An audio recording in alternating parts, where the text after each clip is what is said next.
नमस्कार, PTC news देख रहे सभी दर्शकों का बहुत बहुत स्वागत है। मैं हूं आपके साथ अतुल वर्मा, लेकर हाजिर हूं प्रदेश की तमाम खबरों का हाल। बुलेटिन का आगाज करेंगे, लेकिन सबसे पहले एक नजर हेडलाइंस पर। हरियाणा रोडवेज बस के आगे फॉर्च्यूनर गाड़ी चालक की गुंडागर्दी, बस को किया ओवरटेक, हवा में लहराया हथियार। सवालों में कैथल के सीवन थाना पुलिस की कार्यप्रणाली, महिला ने लगाया पूछताछ के नाम पर टॉर्चर करने का आरोप, परिजनों ने दी शिकायत। कलांवाली नगरपालिका चुनाव में भाजपा की हार, कांग्रेस प्रत्याशी ने भाजपा उम्मीदवार को 1029 वोट से हराया, विधायक बोले जनता की है जीत। शाहाबाद के गांव धनतोड़ी में बारिश और नाले के पानी के कारण कई एकड़ में फसलें खराब, नुकसान पर किसानों ने जताया भारी रोष। और यमुनानगर में भारी बारिश के कारण जगह जगह जलभराव, पौष इलाके में 3-3 फीट भरा पानी, शुगर मिल में घुसा गंदे नाले का पानी।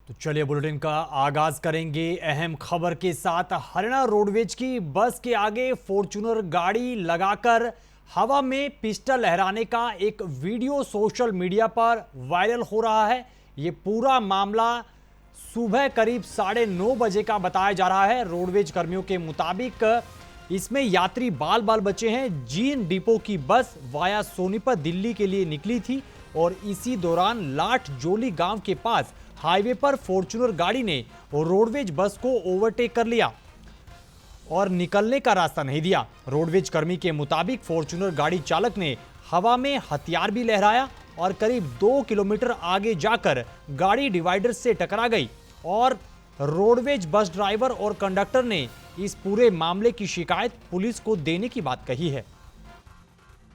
आज सुबह हमारी बस नंबर HR56GV 7728 जींद से दिल्ली के लिए वाया सोनीपत के लिए चली थी और उस बस में जींद से आगे जाने के बाद घाना और सोनीपत के बीच में माछरी गांव के आसपास कोई फॉर्च्यूनर गाड़ी थी जिसने बस के आगे गाड़ी को लगा के रिवॉल्वर लहराया, जैसा कि मेरे को चालक परिचालक ने बताया है।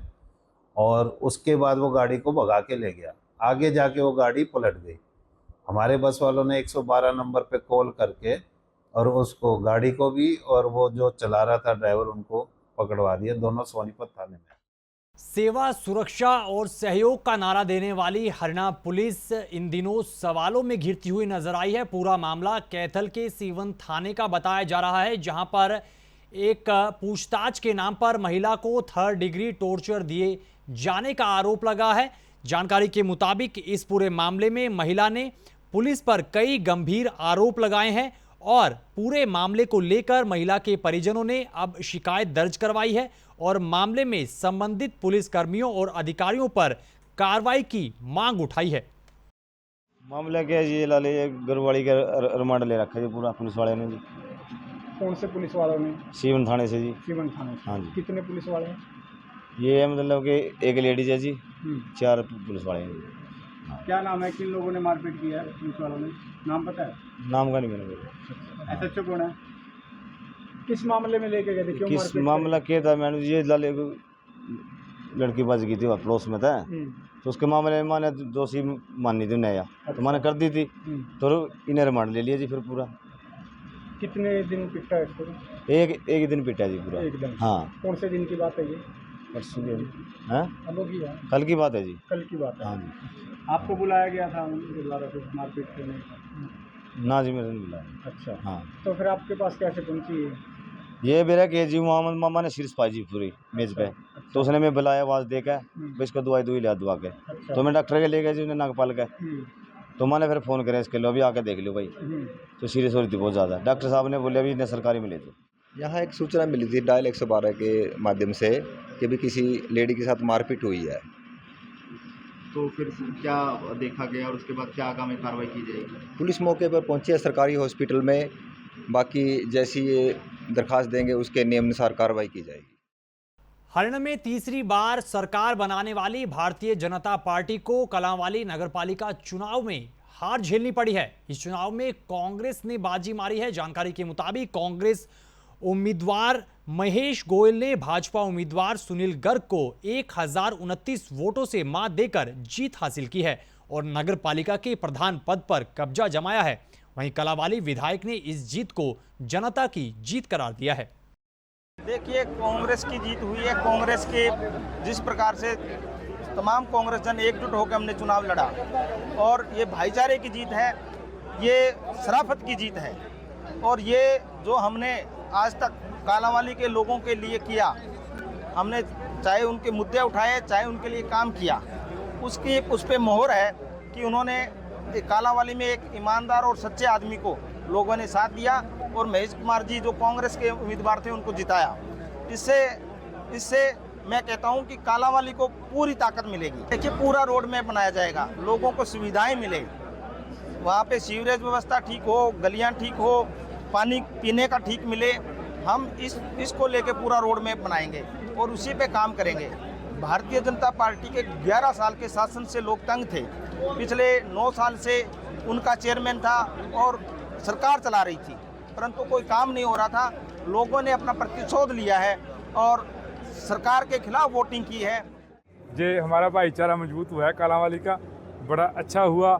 सबने बड़ा सहयोग किया, जिस मित्र ने, जिस भाई ने, जिस भी नगरवासी ने, किसी रूप में हमारे को सहयोग किया, उन सभी का धन्यवाद। जो मेरे साथ चले। प्राथमिकता विकास को लेकर क्या रहेगी? जो पहले से है, हम बिल्कुल लड़ाई लड़ेंगे और कालांवाली को अच्छा स्वच्छ सिटी बनाएंगे। नशे को लेकर क्या रहेगा कालांवाली में? नशे के लेकर हम सरकार से अपील करेंगे भी और ज़्यादा मुस्तैदी बरतें और साथ ही साथ हम स्कूलों में, जैसे पहले गाँवों में छतें होती थी, ऐसा करके लोगों का जो इस नशे के में फंस चुके हैं उनको मोटिवेट करके मुख्यधारा में लाने का काम करें। खबर कुरुक्षेत्र के शाहाबाद से है। शाहाबाद के गांव धनतोड़ी में बारिश के पानी और नाले के पानी की वजह से किसानों की फसलें जलमग्न हुई है। किसानों की फसलों को नुकसान हुआ है। किसानों ने इसको लेकर नाराजगी जाहिर की है और बताया है कि बारिश के कारण बीते कई दिन से खेतों में पानी खड़ा था, जिस वजह से फसलों को नुकसान हुआ है। इधर ग्रामीणों ने प्रशासनिक अधिकारियों पर नाले की सफाई वक्त पर ना करवाने का आरोप लगाया है। किसानों ने बताया कि नाले के ओवरफ्लो होने के कारण पानी खेतों में भर गया, जिससे उन्हें नुकसान झेलना पड़ रहा है। जो सफाई है, जैसे हमारा बैंतन नाला है जिसके अंदर पौधे गिरे हुए हैं और समुद्र सोख की वजह से वो आगे आड़ बन गई है और जिससे पानी ओवरफ्लो होकर पीछे खेतों में से घूम के इधर गिर रहा है जी। तो जिससे हमारे गांव की 500 एकड़ भूमि है जो खराब हो गया। लगभग 95% जीरी लग चुकी थी। किसी का इक्का दुक्का कोई पौध वाला खेत के वैसा रह गया था जी।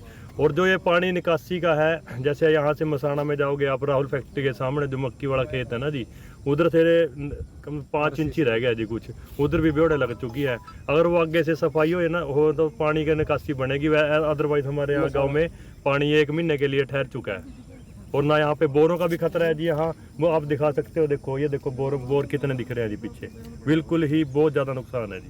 मेरी सरकार से ये गुजारिश है कि थोड़ा सा इसका, सबसे ज़्यादा शाहबाद हल्के में धनतोड़ी गांव का ही नुकसान है जी। और हमारे गांव का सर्वा किया है तो जैसे जनेडी से पानी चलता है, जनेडी से पानी चल के ये गांव धनतोड़ी में आन के गिरता है। नाले की बिल्कुल ही सफाई नहीं है। जो आगे जाता है मसानी साइड में जाता है, आगे पहले पानी सीधा जाता था, अब पानी को तोड़ मरोड़ के भी किया है और नाला बिल्कुल ही सफाई भी नहीं की है। आए तो है थे वे, लेकिन उन्होंने पूरी तय दिल से सफाई नहीं की। तो तय दिल से सफाई ना करने के कारण नाला बिल्कुल ही आटा पड़ा है, बंद है बिल्कुल ही। और ये पानी पिछले साल 1 साल हुआ है अभी धान को ख़त्म हुए को। अभी धान की फसल 1 साल के बाद फिर ऐसे ही कम से कम ये पानी का जो प्रवाह चलता था पहले, अब प्रवाह बिल्कुल ही बंद है। तो हम कहना चाहते हैं प्रशासन से, हमारी गुहार है कि हमारी बात को सुना जाए, क्योंकि हमारा जो घर परिवार चलता है इसी जमीन। और अब अगली तस्वीर आपको यमुनानगर की दिखाएंगे। यमुनानगर में बीते दिन हुई भारी बारिश की वजह से जगह जगह पर जलभराव की तस्वीरें निकल कर आई हैं। वहीं एक तस्वीर आपको शुगर मिल की दिखा रहे हैं, जहां पर सरस्वती शुगर मिल में एकाएक गंदे पानी का पानी घुस गया और बताया ये जा रहा है कि शुगर मिल के आसपास गंदे नालों पर किए गए अतिक्रमण के कारण ओवरफ्लो पानी शुगर मिल में जा घुसा। कई क्विंटल चीनी को नुकसान हुआ है। मिल प्रबंधकों ने बताया कि कई फीट पानी होने के कारण पानी निकालने के लिए पंप सेट लगाना पड़ा है। तो रात को 11 बजे से लेकर सुबह 8 बजे तक लगभग 160 मिलीमीटर बरसात चीनी मिल में हमारे यहाँ जो ऑब्जर्वेटरी है वहाँ रिकॉर्ड की गई है। और रात को करीबन हमारे सिक्योरिटी वालों ने बताया था करीबन 1:30 बजे के आसपास की चीनी मिल गेट के सामने काफ़ी बड़े लार्ज एरिया में पानी भर गया है और जो गोदामों की तरफ जाना शुरू हो गया है।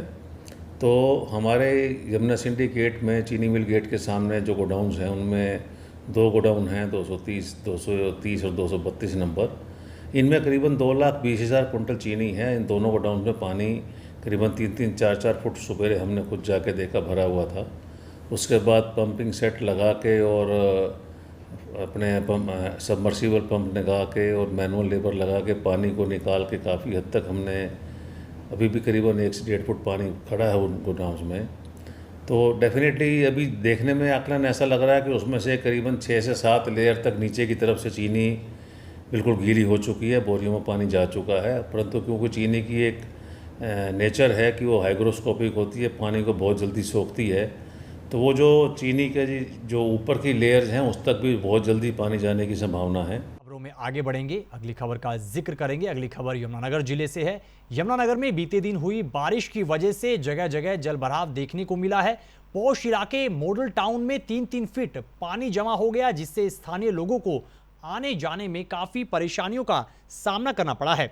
लोगों ने बताया कि पानी निकासी के पुख्ता प्रबंध ना होने के कारण उन्हें ये परेशानी झेलनी पड़ी है। इस दौरान स्थानीय लोगों ने नगर निगम के अधिकारियों की लापरवाही का भी जिक्र किया है। सर, ये मॉडल टाउन का इलाका है, पॉश इलाका। जब भी अलग गुरुद्वारे के पास शक्ति नगर है। ये शक्ति नगर में ये हाल है कि यहाँ हर बरसात में 5-5 फुट पानी आता है। आपको चेक भी किया, घरों में 4-4 फुट पानी अभी भी अंदर है और प्रशासन की कोई सुनवाई नहीं है। हमने कहा है नाला चौड़ा कर दो, गहरा कर दो, बार बार कह के हम थक गए इनको, पर कोई सुनवाई नहीं हो रही। विधायक साहब भी 3 बार से बन रहे हैं, हम हर बार कह रहे हैं। 16 से पानी आना शुरू हुआ है यहाँ, सन 16 से कोई सुनवाई नहीं हो रही हमारी।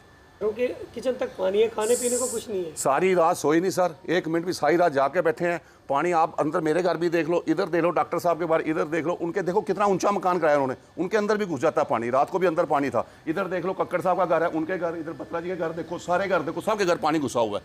प्रशासन को कोई है ही नहीं। लोग छतों पे लोग रात हम भी वहाँ सीढ़ियों पर बैठे रहे हैं जी।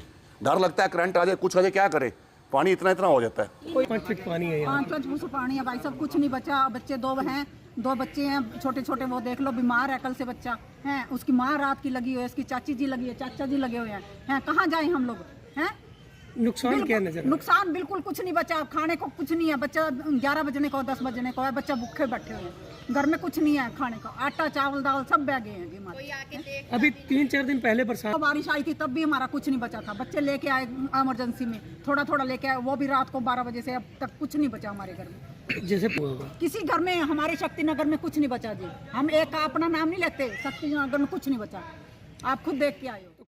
हरियाणा में प्री मॉनसून के दौरान ही भारी बारिश होने के चलते अंबाला कैंट के टांगरी नदी के पास रहने वाले स्थानीय लोगों को अभी से ही डर सताने लगा है। लोगों ने पिछली बार हुए भारी नुकसान का जिक्र किया है और बताया कि वो टांगरी नदी में पानी ज्यादा आने की चिंता को लेकर अभी से अपना सामान शिफ्ट करने का विचार कर रहे हैं, ताकि समय रहते भारी नुकसान से बचा जा सके। इधर प्रशासनिक अधिकारियों ने अभी स्थिति सामान्य होने का जिक्र किया है। ये टांगरी में पिछली बार भी पानी है, किसी ने नहीं हमारी सुनवाई करी, और अब भी पानी आ रहा है। यहाँ कोई देखने लग नहीं आता है। घर में इतना पानी, पिछली बार बहुत नुकसान हमारा हुआ। अब भी देखो, अंदर सारा बेड वगैरह खोल रखा हमने, ना कोई देखने आता ना सुनने आता। और मेरा तो कोई आगे पीछे है नहीं, मैं तो कल्ली हूँ घर में। हाँ जी, बंदे के ऊपर रखेंगे या बच्चों का ने भी जाना पड़ता, लड़कियों के पास घर का सामान इधर उधर। मैं घर पे कल्ली रहती, फिर उठाने धरने वाला कोई नहीं रहता। जब पानी आता सब अपने अपने घर में यूज करते, हमारा कोई आता नहीं जल्दी। पड़ोसी है बुलाते हैं, कोई बेचारा अपना भागेगा कि हमारा देख के भागेंगे। अरे मैडम, यहाँ तो कोई भी आता है ऐसे बाहर कह के चला जाता है, यहाँ तक तो खबर भी नहीं आती है। अब मैं आप क्या बताऊँ आपको, आप लोग देख ही रहे हो कैसे हालात है यहाँ। तो पानी आया था, इतना नुकसान हो गया हमारे लोगों को, यहाँ कोई देखने तक नहीं आया। क्या करेंगे साहब, हम तो वहीं बाहर वहीं रोड पर के जाएंगे, और कौन जाएगा, कहाँ जाएंगे। घर मकान में पानी हल जाएगा तो वहीं रोड का किनारा है ही है, और कहाँ कोई है ही नहीं, सुविधा नहीं हमारे लिए। खाने पीने? अरे साहब, अब कोई जैसे आप लोग आ रहे, कोई आ रहा है रास्ते में देख के चला गया तो खा भी लेते हैं, नहीं तो फिर आप क्या करें, इंतजार तो करना ही पड़ेगा। खबरों में आगे बढ़ते हैं, अगली खबर का जिक्र करेंगे। अगली खबर चरखी दादरी से है। चरखी दादरी में कई किसान संगठन लामबंद हुए हैं और इस दौरान लघु सचिवालय पहुंचकर किसान संगठनों ने रोष प्रदर्शन किया है और विधायक पर भ्रष्ट अधिकारियों को शह देने का आरोप लगाया है। इस दौरान किसान संगठनों ने बाडड़ा बीडीपीओ समेत दूसरे भ्रष्ट अधिकारियों के तबादले की मांग उठाई और जमकर नारेबाजी की। इस दौरान किसान संगठनों ने सीटीएम को ज्ञापन सौंपा और जांच कर सख्त कार्रवाई करने की अपील की है।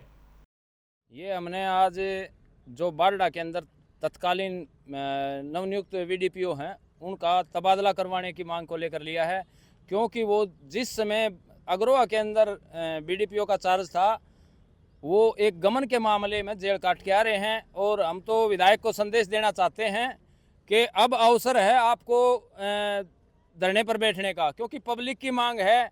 एक भ्रष्ट अधिकारी को आप क्यों लेके आए हो, इसके कारण आपकी ऊपर भी लोगों के सवाल उठ रहे हैं कि यहाँ दादरी के अंदर तो पहले ही भ्रष्टाचार की कमी नहीं थी, अब आप भ्रष्टाचार को बढ़ावा क्यों दे रहे हो।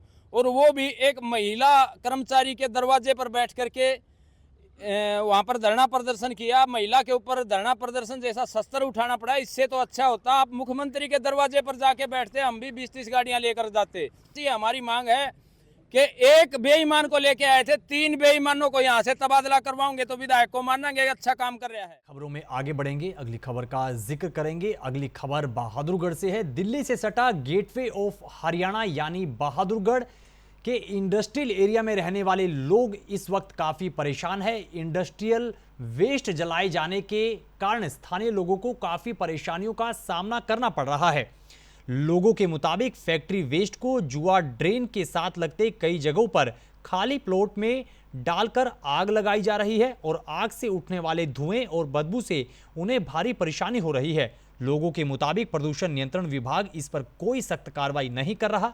इधर दमकल विभाग के कर्मचारियों ने रोजाना फैक्ट्रियों के वेस्ट में आग लगने का जिक्र किया है। लगभग 3 साल हो गए धनखड़ साहब, 3 साल में लगभग मैं 20-25 बार ऐसा हो चुका है कि मैं बंद करा चुका हूँ इस आग को। यहाँ पूरी फैक्ट्रियों का सारा मलबा यहाँ डलता है और जितनी भी रैक्सीन की और चमड़े की फैक्ट्रियाँ आसपास में हैं। कई बार मैंने पॉल्यूशन विभाग को भी बोल दिया कि इनको नोटिस दो, इनको सील करो, क्योंकि जब ये धुआं उठता है तो पूरा वार्ड धुएं में हो जाता है। और कल तो इतना बुरा हाल है 2 दिन से तो कि कोई भी बच्चा बुजुर्ग कोई भी नहीं सो रहा। 2 दिन से इतना बुरा हाल है। कल रात को भी सारा दिन धुआं हो रहा था सारे वार्ड में, लेकिन यहाँ पे सुनवाई कोई करता नहीं है। मैंने कमेटी को भी बोल दिया, कई बार कमेटी में मैं लिखित में दे रखा है, कमेटी को भी पॉल्यूशन विभाग को लिखित में दे रखा है, लेकिन कोई सुनवाई नहीं हो रही। बार बार तीसरे दिन फिर आग लग जाती है। हमें दुखी होना पड़ता है, दुखी होकर फायर ब्रिगेड के पास फ़ोन करते हैं। ये बेचारे दिन में भी आते हैं, रात को भी आते हैं, जब बुलाते हैं जब आ जाते हैं, लेकिन ये इसका कोई सोल्यूशन ऐसा होना चाहिए कि बार बार ये दिक्कत ना आए। तो इस खबर के साथ फिलहाल इस बुलेटिन में इतना ही, लेकिन पीटीसी न्यूज़ पर खबरों का सिलसिला बदस्तूर जारी है। आप बने रहिए पीटीसी न्यूज़ के साथ। फिलहाल के लिए दीजिए इजाज़त। नमस्कार।